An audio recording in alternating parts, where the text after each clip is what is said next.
Kagaya niya, sila Joanna, umuwi na sa Megabon. Natulungan ba si Joanna? O ngayon, ano ang ginagawa ni Wesley ngayon? O, di ba, nag-message sa akin si Wesley. So, ngayon, humihingi ng tulong sa akin, di ba? O, si Joanna. Good morning, Kuya Beljun! Good morning, Kuya Beljun! Good morning, mga bansay! Ate Janet, talaga, ano? Ate Janet, ano ba ginagawa mo? Alam mo, kahit ganyan, mabigat din, ano? Ganyan mo. Kahit nga ganito, mabigat din, eh, oh. O ayan, for today's video mga amigo, maglilipat kami ng mga halaman. Ayun na Kuya Joey. Yung lahat niyan, bonsai tsaka yung imbornal, kailangan buhatin lahat.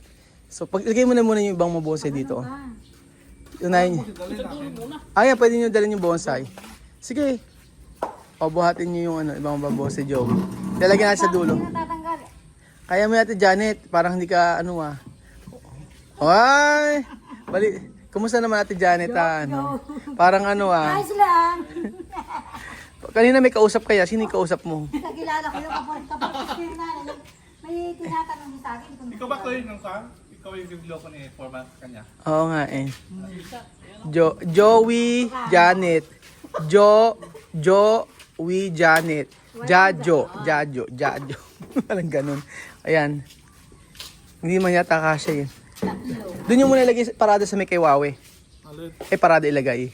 Tapos magbuhat na tayo. Konti na ang mahirap kasi yung imbornal. Yan na mabigat yung imbornal. O sige, magbuhat na tayo mga amigo. So for today's video, kailangan natin. Okay, asya pa yan. Oo. Pero ingatan nyo ha. Ingatan nyo baka malasag. Kuya Joey, pag nalagasag yan, ako po.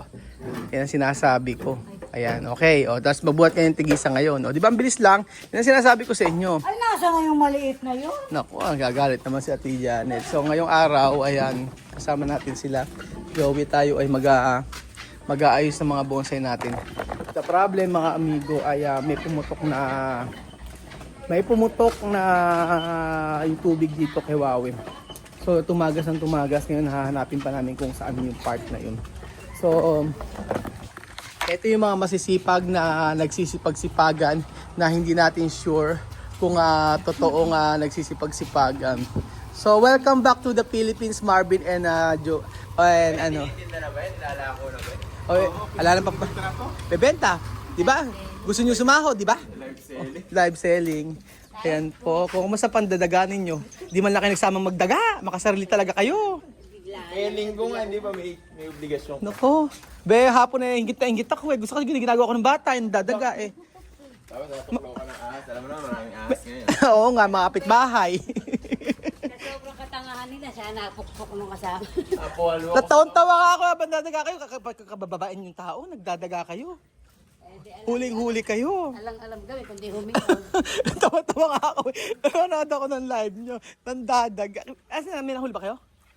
Kinain na sa gabi. Kinain nyo na? Inadobo nyo? Diyos ko. Ano ka, ano? Ano? Nakasama kapamada ka. Ano ang kapamada? Kamuti yung mukha. Kape yan. So, anyan po si Marvin na si Madam. So, magbubuhat kami ng dapat buhatin. Maglilipat ng paso. Asa ba si Kuya? Kala ko magagawa. In-enroll na sandali, anak. Ay, Pero ano mo? in-enroll mo ayag na. Oo. Setting transfer kasi yun. Kaya inaayos na. In-transfer? Galing sa gapan yun. Dyan sa Kabiyaw hukuman. Ayan na. Ba't di ba Santo Cristo? O San Roque?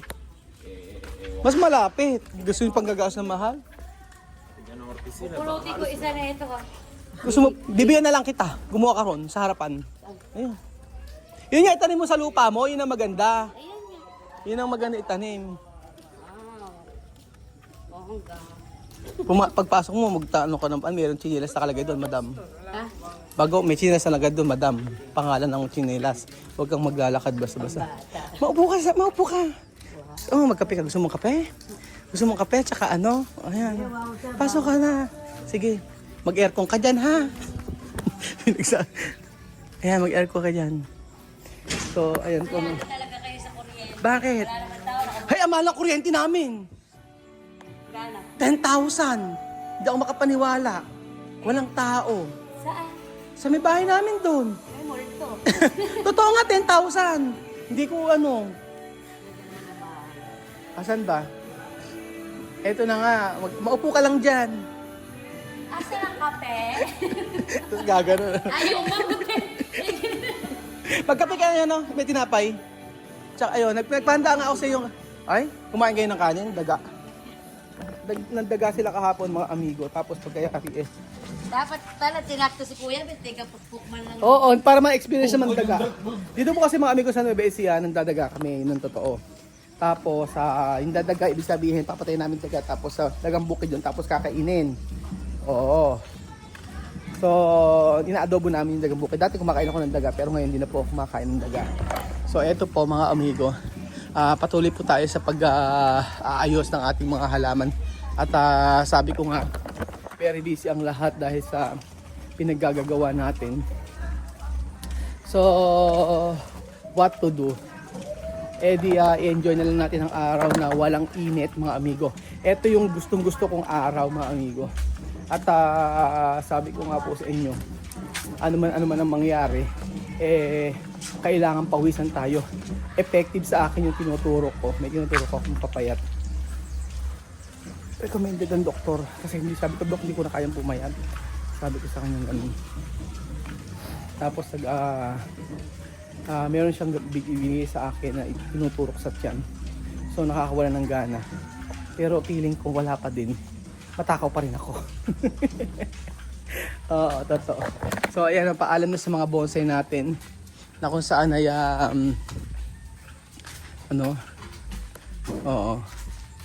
paalam na sa mga bonsai natin na napaka ayan, hindi kaya, buhatin na lang. Ayan, nako, Joey pag nabasag yan, basag yan. Yung isa ingatan nyo, yung pinakamalaki. Oo nga eh. Ialisin natin yung mga bonsai dyan kasi para may space. Oo, kasi nahihirapan nyo pag may truck, ganyan ang problema. So, tanggalin nyo muna. Tapos buhat kayong tigisa kay Belgian. Ayan. Dito lang po tayo sa part na yan. Doon mo lang kayo sa kay Wawe ha? Joey, doon ka muna. Muhat kayo natin Janet, mga amigo. Laking tao ba yung Ito na pang ano to, yun ang gano'n. Tayo na yan. Pwede na sa'yo, magkano tayo. Asan ba? Kayang-kaya natin Janet. Magaan yung isa. Iyan muna natin Janet ha. Ito munang hilera na to. Ito lang hilera na to muna. Yung kabila wag muna. Oo, para at least meron man lang nga bonsai dito. Pero kasi gusto kong iano eh. Nag-aano nga po tayo mga kababayan ko. Nagtitrim-trim din ako. Ay ayusin ko yung mga bonsai natin la. Kagaya nito. Ito hindi ko pa nawa-wiringan eh. Nalagyan ng wire. And then ito ilalagay ko sa may harapan to. Ito pinakamaganda natin. So shoutout kay Ate Pe. Kay Ate Pe na love natin. At saka kay Ate Lynn na love natin. And shoutout sa mga taga US of A. Yes po mga amigo. Na napakaraming Nako, alam niyo po, wag niyong laging si Tita Mariton pala nagba-vlog yan at nag-share ng word of God sa ating lahat. Pero mayroong mga tao na talagang lahat ay gagawin para masira tayo. So from the start na nag-vlog tayo, todo support sa atin si Tita Mariton. And then hanggang sa nag-vlog siya para i-share yung goodness ng Lord. And then alam niyo nangyari mga amigo,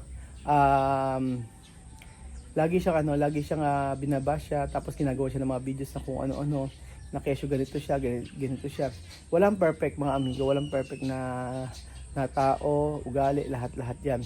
Pero hindi ibig sabihin may karapatan na tayo na husgahan yung pagkatao ng isang pagkatao ni Tita Mariton, lalo na siya ay tumutulong nang walang hinihiling na kapalit. Kung alam niyo lang na itulong niya, hindi sa akin, meron din siyang charity at lahat naman na ibibigay niya. At sabi ko nga po sa inyo, the more na ginaganon niyo siya, lahat ng noon ay balik sa inyo. Lalo na kung hindi niyo naman siya kilala personally. So sinasabi ko ito hindi para ipagtanggol si Tita Mariton, pero ang makita niyo sana sa kanya yung kabutihan, hindi yung kung ano man yung mga sinasabi ng mga kapintasan. So ayan, nabanggit ko lang naman po mga amigo kasi sabi ko, ang unang sabi ko sa kanya, mag-vlog ako, mag-video ako kasama ang mga sila Chamame, sila Joanna, lahat-lahat kami masasabi. Mag-video ako kasama ang family ko, may masasabi. Mag-video ako na ganito lang, may masasabi. So hindi ko kayang i-please kayong lahat. At ano pa man yung mga ginagawa nyo,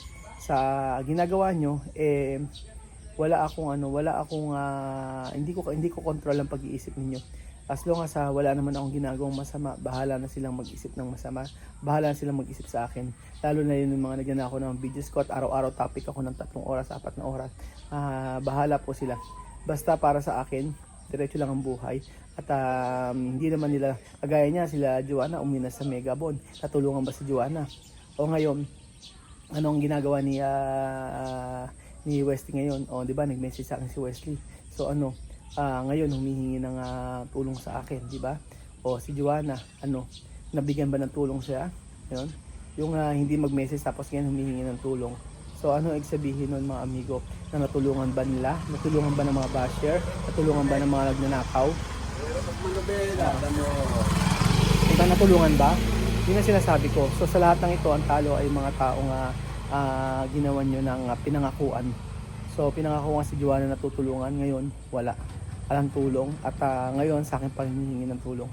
So sorry pero tapos na ako sa pagtulong sa kanila. And then kahit kay Wesley, tapos na rin po ako sa pagtulong. At maaari in the future, kung magbibigay man ako, kaya siguro yun ay kagustuhan ng puso ko. Pero right now, hindi pa okay ang aking puso para magbigay sa kanila ng tulong. Hayaan natin yung nanay ang maggawa ng paraan para sa kanyang mga anak. So magme-message lang pag kailangan ng tulong. Yun lang naman ang gusto sa atin. So anyway, ano pang gagawin natin? I-enjoy na lang natin yung buhay natin. Ano man yung vlog na gagawin ko, ano man yung gagawin kong video, yun yung makakapagpasaya na lang sa akin. Tulad nitong mga ito na tunay na nagmamahal sa atin at handa na tumulong at makasama ko in good times or bad times. Yun naman po ang mahalaga. So ayan, isa lang muna Ate Janet. Ibabaan nyo lang yan, Isa lang Kuya Bedyon muna. Ayan, 2. Oo. Yung inborn na lang mahirap. Isa lang yan. Oo, tigi-tigisa lang muna ito. Ganyan po. Diba? Iyan mo muna. Ate Janet, ito ang bubuhatin mo. Yan doon ng ilan. Kaya nga, sabi ko sa inyo, tanggalin nyo ng tanggalin lahat. Tapos yung mga imbornal, iayos nyo na. Yung mga imbornal, ilalagay natin sa dulo. Ilagay nyo kasi para may space. Kaya? Pagugulungin? Hindi nyo kaya. Hindi nyo kaya. Mabigat yan. Oo. Yan ang isa-isahin. Kaya nga, karmatilyahin. Basta isa-isahin nyo lang. Saglit lang naman eh. Kaya nga. Sabi mo, kaya niya. Saan ba? Wala kang tiles sa Tijan at pa-tiles yung bahay, no? Sige na. Ikunin mo na yung mga task ko. Ito, ipasok mo kay Ben yung kaya pa naman yan. Tulungan nyo. Ito, pagyari yan, isa. Basta wag nyo ibabagsak ha. Yan nga, kayang-kayang buhatin. Bigat nga to. Saan mo? Ikaw ito, ka dito. Kaya mo. So ayan po mga amigo, aayusin po natin isa-isa itong mga ito.